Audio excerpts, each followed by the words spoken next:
రెండవ కుమార్తె. ఈ రెండవ కుమార్తె అయినటువంటి రాహేలు సౌందర్యవతి, రూపవతి, అందంగా ఉంటుంది కూడా. ఇలాంటి అందగత్తెను గొర్రెలు గాయడానికి పెట్టాడు. ఎవరో లాబాన్ గారు, తన తండ్రి అయినటువంటి లాబాన్ గారు. ఆవిడ గొర్రెలు కాసుకుంటుంది. ఈ గొర్రెలు కాసుకుంటూ ఉన్న సమయంలో అరణ్యంలోకి వచ్చేటప్పటికి యాకోబు గారు ఎదురయ్యాడు. యాకోబు గారు వచ్చేటప్పటికి ఆవిడ ఏం చేసిందంటే బావి దగ్గరికి గొర్రెలకు నీళ్లు పెట్టడానికి వచ్చింది.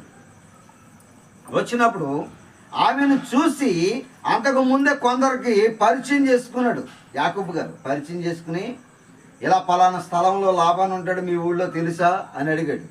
ఆయన మాకు తెలుసు, అదిగో ఆయన కుమార్తె అదిగో వస్తుంది, గొర్రెలు కాసుకుంటూ వస్తుందని అలా చెబుతారు. చెప్పినప్పుడు ఆ మాట విని ఆమె వచ్చేదాకా చూసి ఆమెను వచ్చి రాగానే ఏం చేశాడంటే